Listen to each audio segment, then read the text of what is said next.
The British Labour Party's election victory this year is considered a foregone conclusion. But that doesn't change the concerns of party strategists.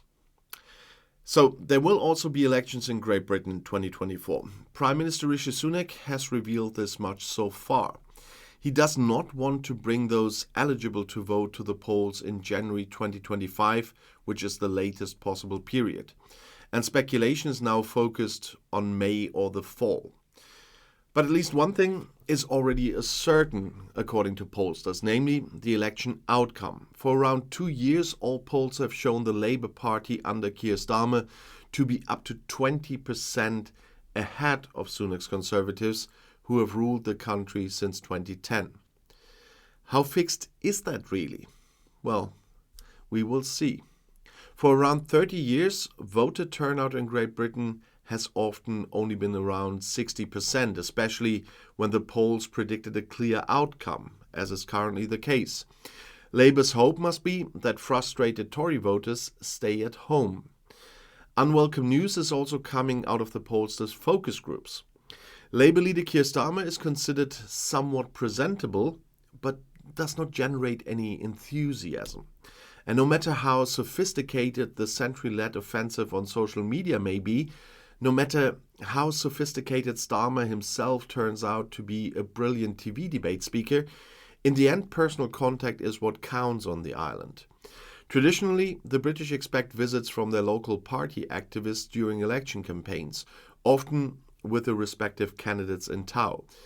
If a large number of active members refuse to campaign for Starmer, things would look bad for the candidate for Downing Street. As in many other social democratic parties in Europe, Labour's base is further to the left than the party leadership. Starmer's predecessor Jeremy Corbyn had inspired the activists, and Starmer himself also secured the party's internal victory with left-wing slogans. Since then, he has focused more on swing voters in the middle. And most recently, he outraged the party left with praise for the Iron Lady, Margaret Thatcher, the Tory one. In around 36 inner-city constituencies, the Labour majority rests on the votes of this growing minority, on a growing minority of now around 4 million people. Many among them are repulsed by Starmer's state-supporting rhetoric in the Gaza war. And instead of Israel's right to the self-defense and humanitarian breaks in the constant bombardment of the densely populated area, they are calling for an immediate ceasefire. But will this lead to permanent alienation from the party on which a clear majority of Muslims have previously relied? We will see, because that was the group I was talking about. A lot depends on voting behavior in the north and west of the island. After 16 years in power and the change from the scandal-hit Nicola Sturgeon to the pale Humza Yousaf, the Scottish National Party, the SNP, remains in crisis. Instead of the single lower house mandate that Labour won in 2019 there, Labour, under regional leader Anna Sawar, is expected to win 12 or 2 seats this year, which would make Starmer's task in England easier. In Wales, Labour has had solid majorities for decades, but in the coming weeks it will have to deal with the succession discussion for the incumbent First Minister Mark Drakeford. Its regional government has at best a mixed record when it comes to health and transport policy. But a Conservative renaissance is unlikely. The government's party reputation has been severely damaged by the long-term Brexit chaos under Theresa May, the lockdown parties under Prime Minister Boris Johnson, and the narrowly avoided financial crash under short-term Prime Minister Liz Truss. Voters hardly listen to the Tories anymore, says politicals Professor John Curtis from Glasgow's Strathclyde University. The Conservative Chancellor of the Exchequer seems to see it similarly. In his New Year's message to the party people, Alan Mabbott admitted the path to victory is steep and narrow.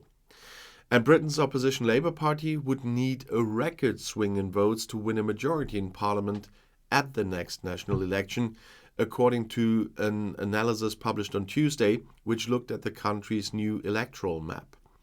The research, compiled by academics Colin Rawlings and Michael Thrasher and published by news TV outlet ITV, Sky, BBC and PA, looked at what the results of the 2019 national election would have been if it had been fought on the new constituency boundaries to better indicate the swing needed for Labour.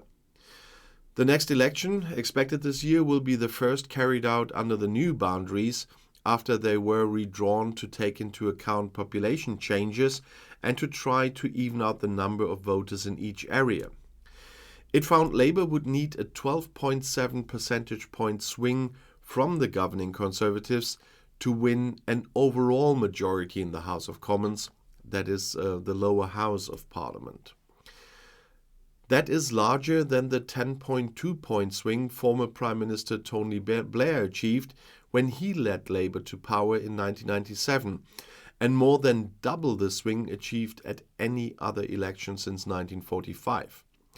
The swing from Conservatives to Labour would need to be uniform, with no change in other parties' performances since 2019. At least the research says so. And recent opinion polls have repeatedly shown the Conservatives trailing Labour.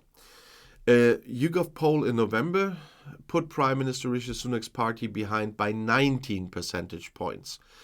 And a YouGov survey of 14,000 people published by the Telegraph newspaper last week predicted Labour was on course to win 385 seats in Parliament, while the Conservatives would retain just 169, losing more seats than they did in 1997.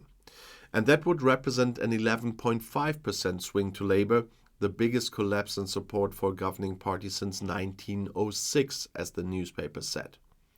And if you want to know more, the next video is right here in the end screen. I'll see you there. I'll be back.